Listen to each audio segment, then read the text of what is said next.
Assalamualaikum warahmatullahi wabarakatuh. Kembali lagi dalam video saya. Kali ini saya akan membacakan lagi mimpinya Muhammad Qasim yang sudah dituangkan dalam buku ini. Kali ini judulnya tentang Perang Dunia Ketiga. Seperti biasa, saksikan sampai akhir ya.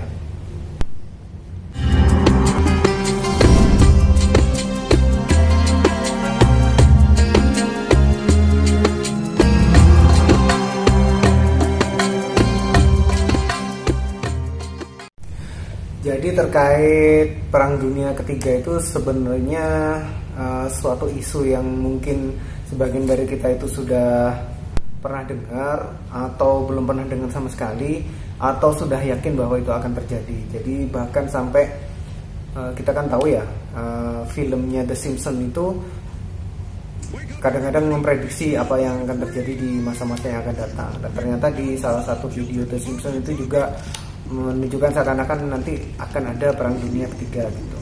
Kemudian ada beberapa entahlah itu dapat dari mana, seakan-akan ramalan bahwa nanti akan ada Perang Dunia Ketiga. Bahkan dari tokoh-tokoh dunia itu menyatakan juga akan ada Perang Dunia Ketiga. Nah, ternyata di buku ensiklopedia akhir zaman pun itu juga sempat menampilkan hadis-hadis yang menyatakan bahwa di akhir dunia atau mendekati kiamat itu akan ada perang besar. Memang akan ada perang besar. Nah, ternyata disambung dengan mimpinya Muhammad Qasim. Jadi sekali lagi, Muhammad Qasim ini tidak pernah tahu tentang tentang hadis-hadis akhir zaman, tidak pernah tahu hadis tentang Al-Mahdi, Imam Mahdi, Nabi Isa, Ya'juj dan Ma'juj, dan juga perang besar yang akan dialami umat Islam. Tapi ternyata di mimpinya Muhammad Qasim itu menyebutkan tentang Perang Dunia Ketiga. Di buku ini di daftar isi disebutkan Perang Dunia Ketiga itu ada di halaman 108. Ini saya bacakan ya. Halaman 108 dengan judul Perang Dunia Ketiga. Dalam sebuah mimpi tanggal 3 Maret 2017, aku atau Muhammad Qasim melihat Turki runtuh. Nah, saya sampai sini dulu. Sekarang adalah tanggal 9 Agustus 2024. Kita tahu bahwa Turki lagi gencar-gencarnya mencoba melawan Israel dan sekutu-sekutunya. Itu ya, kita baca lagi terus. Melihat Turki runtuh dan kehancuran di mana-mana. Tak lama kemudian, setelah hal ini terjadi, Israel menjadi sangat aktif. Nah, kalau dilihat, Israel sekarang lagi banyak diserang oleh Turki. Kalau memang sesuai dengan mimpi ini, bentar lagi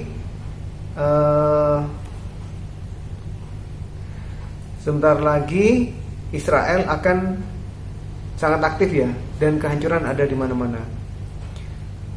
Mereka meningkatkan operasi mereka di sekitar Palestina, dan mereka juga membangun sebuah benteng untuk Dajjal.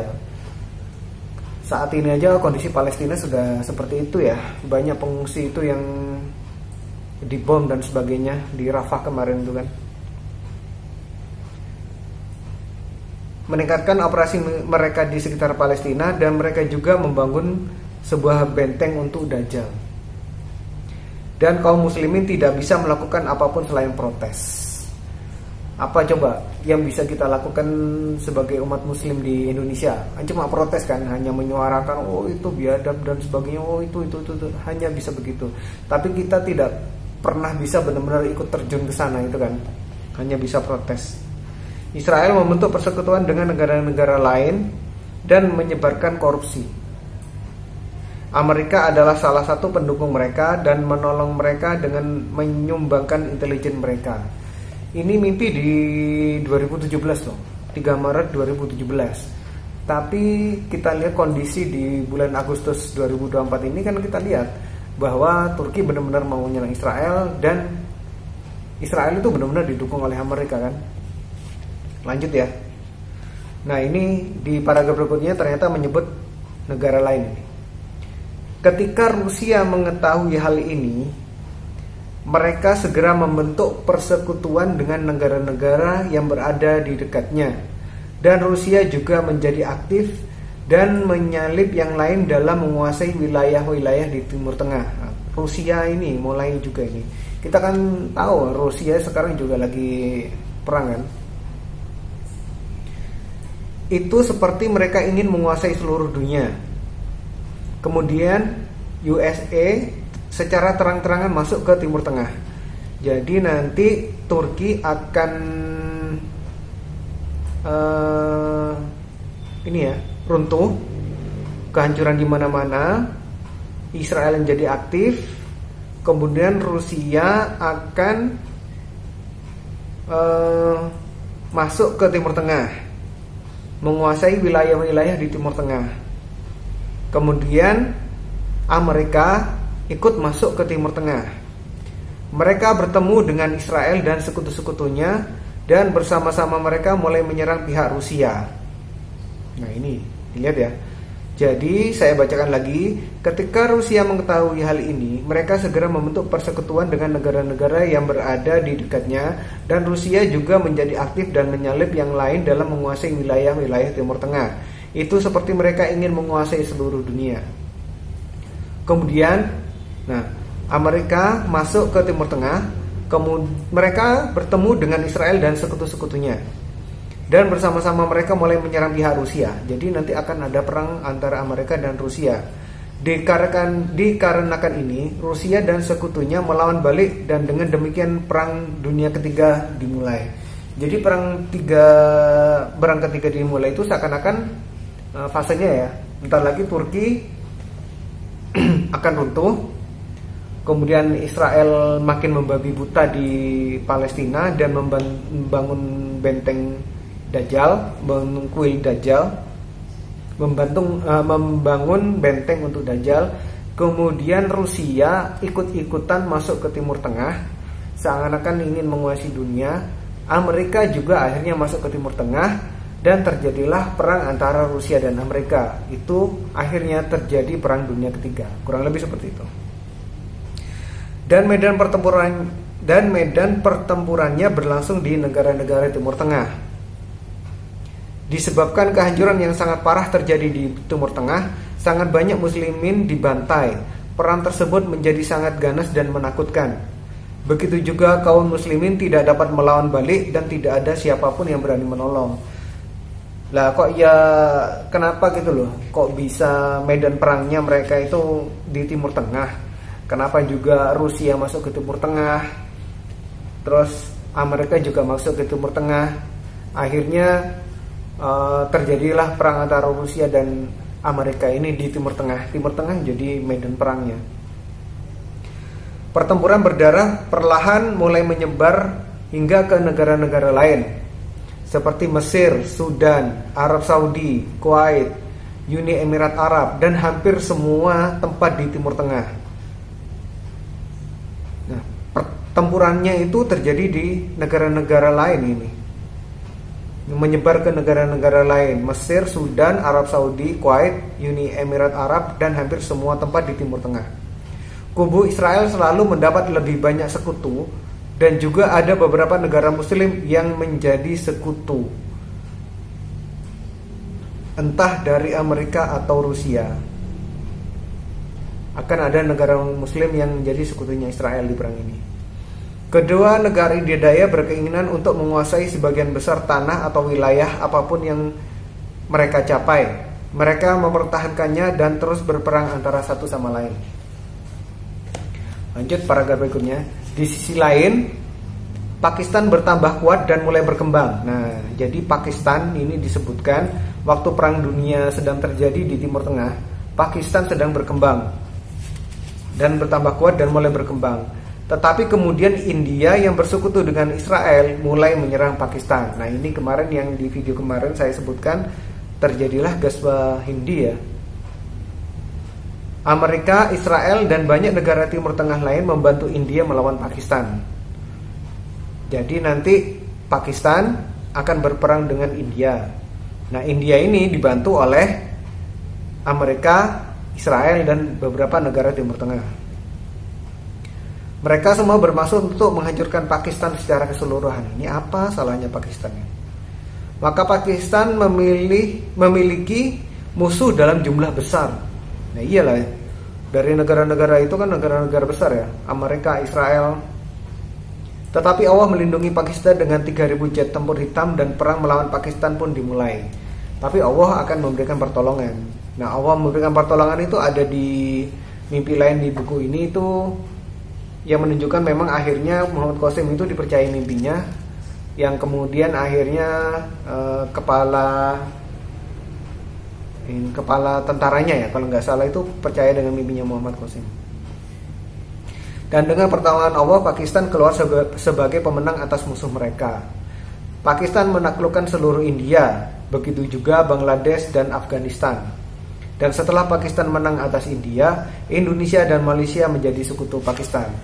Nah, peran dari negara Indonesia secara resmi ini mungkin setelah Ghazwatul Hindi ini. Dan Ghazwatul Hindi ini katanya di fase-fase akhirnya Perang Dunia Ketiga kan. Lanjut paragraf berikutnya. Kemudian Pakistan datang ke Timur Tengah dengan izin Allah dan mereka bertempur melawan dua negara adidaya dengan menggunakan jet tempur hitam, dan Pakistan menyerang dengan cara yang tidak seorang pun yang bisa menghentikannya. Setelah mengalahkan kedua negara adidaya itu, Pakistan menjadi negara superpower dan menyendiri dari dunia. Pakistan memperoleh kendali atas Timur Tengah dan negara-negara Arab. Semua wilayah ini menjadi bagian dari Pakistan dan mereka mulai membangun kembali wilayah-wilayah tersebut. Kemudian